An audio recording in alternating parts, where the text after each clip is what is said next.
welcome to Democracies of the World, our show on Sansad TV where we take you through the latest happenings from the parliaments across the globe. In today's edition, our top focus will be on Sri Lanka, the country which is facing its worst economic crisis in more than 70 years. Over the next 30 minutes, we'll also take you through the parliamentary structure of Australia and talk about Australian elections to be held on May 21. I'm your host, Bhawna Nayar. Let's start the program with the crisis-hit Sri Lanka. Newly appointed Sri Lankan Prime Minister Ranil Singh on Wednesday said the country has missed a payment to the Asian Development Bank, blocking fresh funds amid warnings that the currency crisis-hit country could be locked out of multilateral funding in a new blow. Sri Lanka now faces the prospect of being locked out of multilaterals if their repayments are not maintained. In political updates from the island nation, embattled President Gotabaya Rajapaksa led government won two important victories in parliament when its candidate for the slot of deputy speaker got elected, while it convincingly defeated a no-confidence motion moved by the opposition. Let's take a look at this report.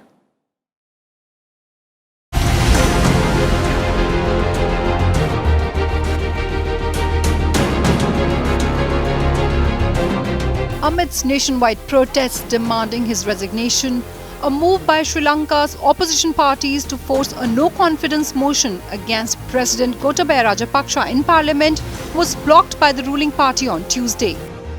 The no-confidence motion tabled by the opposition Tamil National Alliance to censure President Rajapaksa was defeated 119-68 in a deeply divided Parliament. It is unclear when the motion will be taken up again. Earlier, the candidate from the ruling party won a key vote when MP Ajit Rajapaksa was elected Deputy Speaker of the Parliament. The House met for the first time on Tuesday since the resignation of the former Prime Minister Mahinda Rajapaksa and the cycle of violence in which 9 people, including a parliamentarian, were killed and over 200 others injured. On Monday evening, the new Prime Minister Ranil Singh offered a somber assessment of the country's dire situation.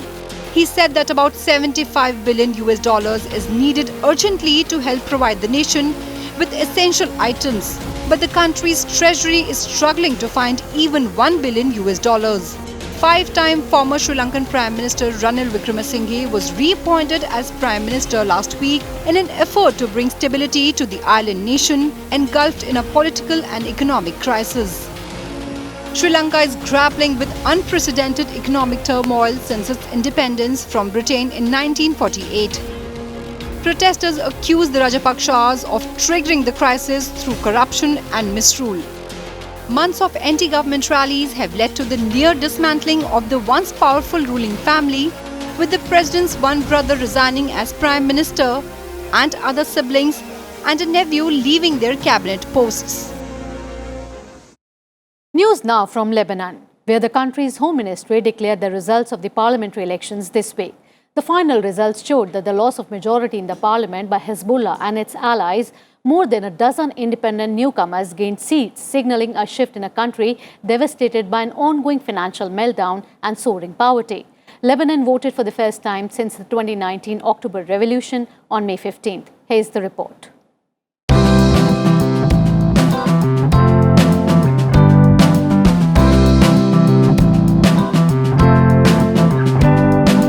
In an outcome that signals a shift in Lebanon, a country devastated by an ongoing financial meltdown and soaring poverty, militant Hezbollah group and its allies lost their parliamentary majority in the recently concluded national elections. Final results showed some of their most vocal opponents picking up more seats and several of their traditional partners routed out of the legislature. No group has secured a clear majority, indicating a fragmented and deeply polarized parliament divided between pro- and anti-Hezbollah lawmakers. But the results were still hailed as a breakthrough for groups opposed to Hezbollah and the country's other mainstream political parties blamed for the country's economic collapse. The Hezbollah-led coalition won 61 seats in the 128-member legislature, a drop of 10 members since the last vote was held in 2018. However, the loss is not expected to weaken the Iran-backed group's domination of Lebanese politics, as all 13 Hezbollah candidates who ran got elected.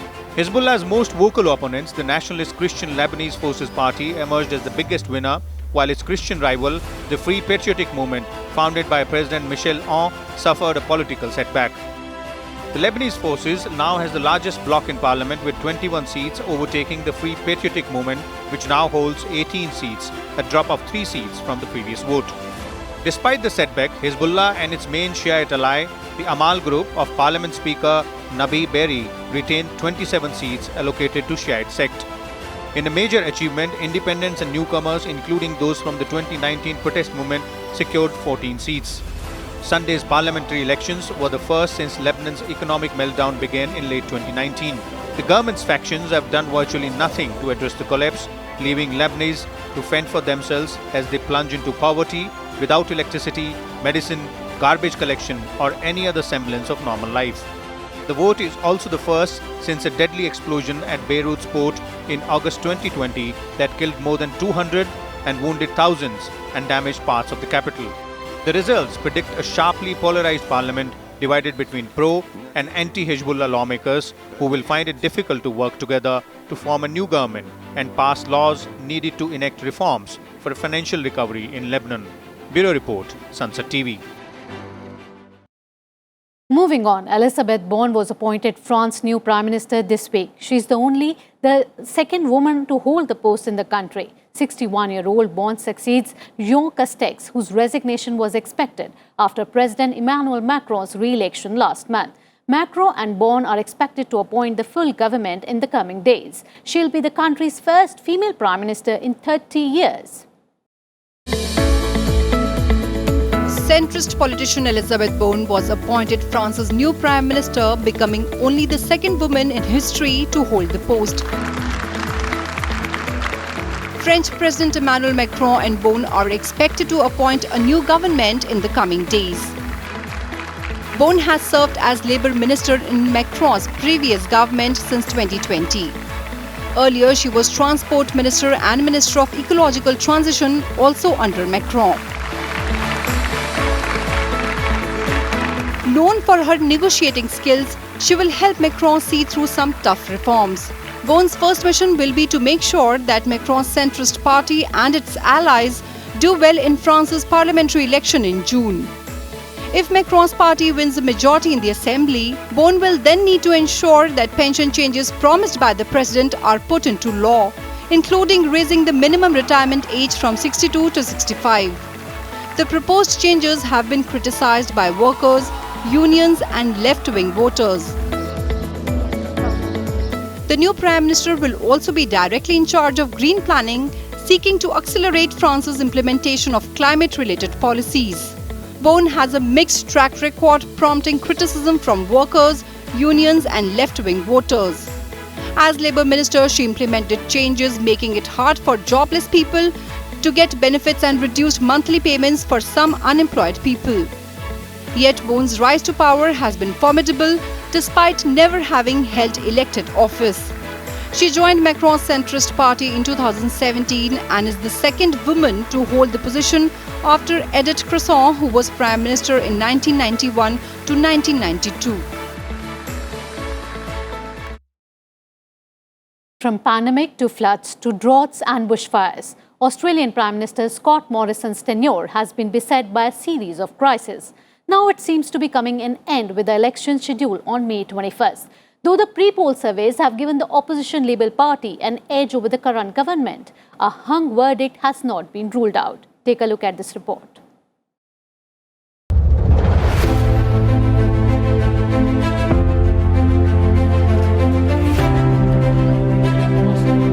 Australians will head to the polls on May 21st to elect members of the 47th Parliament.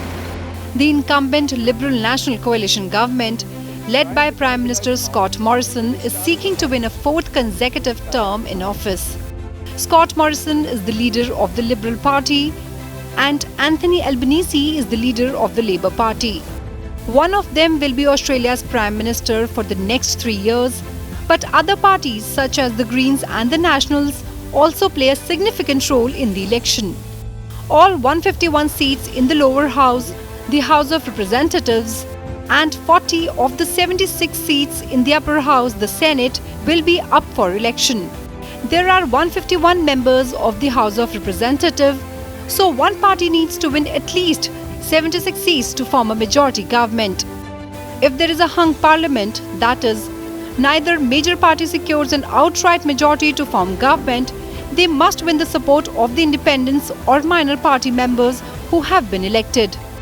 The Liberal National Coalition currently holds 76 seats. In terms of the election promises and plans, the coalition is focusing on a strong economy and a strong future. It highlights a focus on low unemployment, tax relief for small businesses and stronger defence.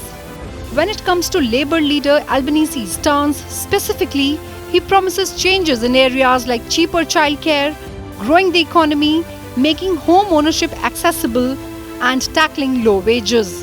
Both the government and opposition have set a target of net zero carbon gas emissions by 2050. Now let's take a look at the separation of power in the Australian government and the structure of its parliamentary system. The Parliament of Australia is the legislative branch of the Government of Australia. It is made up of the Queen, represented by the Governor-General, the Senate and the House of Representatives. In 1901, the Australian Constitution established the Australian Parliament, also known as the Federal Parliament or the Commonwealth Parliament. The Australian Constitution defines three groups, the Parliament, the Executive and the Judiciary, and describes how they share power.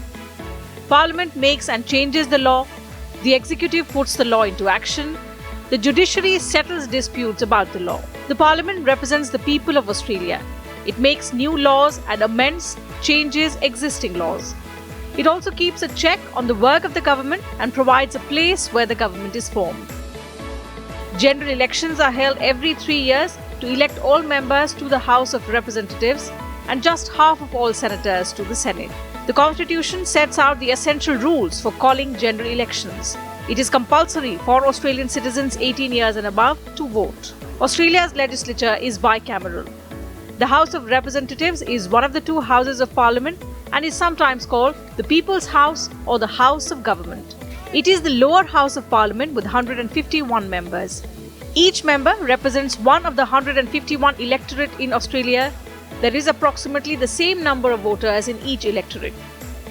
The party or parties that hold a majority of seats in the House form the government. Members are elected for 3-year terms and are responsible for choosing the government. The House of Representatives decide matters of national interest, represent interests of people in their electorate, and propose, debate and vote on bills and amendments. The Senate, which is the upper house, consists of 76 members. Each state has 12 senators and there are 2 senators each from the Australian Capital Territory and Northern Territory. Senators representing the states serve 6-year terms while territorial senators serve 3-year terms. It shares the power to make laws with the other house of the Parliament, the House of Representatives. Government ministers are drawn from both the House and the Senate.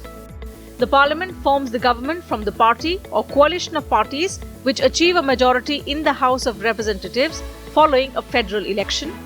The senior members of federal and state governments are also known as the Executive or the Executive Government. Under the Executive Government, the Governor-General appoints the Prime Minister. The Federal Executive Council comprises all ministers with the Governor-General presiding. Australia operates under a cabinet system of government. The cabinet, not mentioned in the Constitution, is the key decision-making body of the government and comprises senior government ministers. The Governor-General is appointed by the Queen on the advice of the Prime Minister and performs a large number of functions which are defined by the Constitution.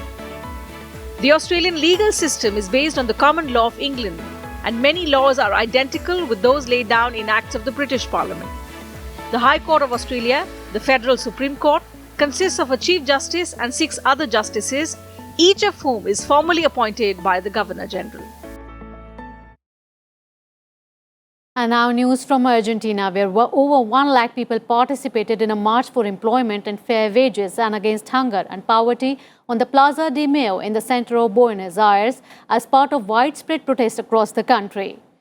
According to a report, Argentina, which has been struggling with high inflation for years, is on course to see inflation of at least 60% by the end of 2022.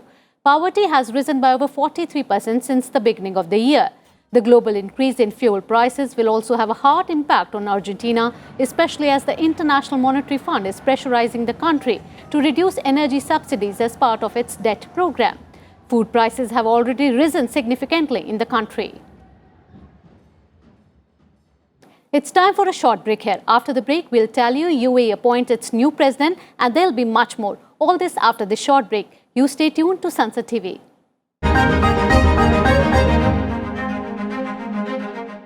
Welcome back after the break. You're watching Democracies of the World.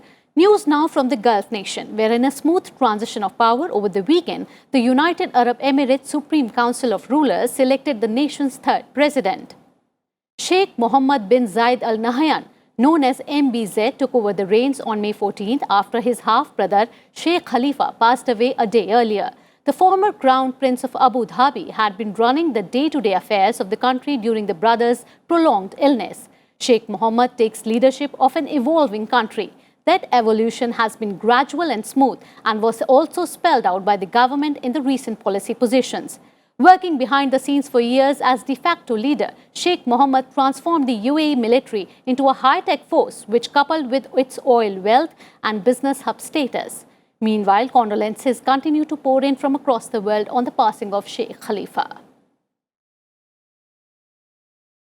Meanwhile, in Somalia, the legislators have elected former leader Hassan Sheikh Mohamud as the country's next president, following a long overdue election on May 15th in the troubled Horn of Africa nation. Hassan Sheikh Mohamud made history as the first person to be elected president twice in Somalia's developing democracy, after a landslide victory against the incumbent Mohammed Abdullahi Mohammed. Hassan Sheikh Mohamud, who served as Somalia's president between 2012 and 2017, won the contest in the capital Mogadishu amid a security lockdown imposed by authorities to prevent deadly rebel attacks. Many hope the election will draw a line under a political crisis that has lasted well over a year after Mohamud's terms ended in February 2021 without an election. The 66-year-old Mohamud is the leader of the Union for Peace and Development Party, which commands a majority of seats in both legislative chambers. Mohamud is also well known for his work as a civic leader and education promoter.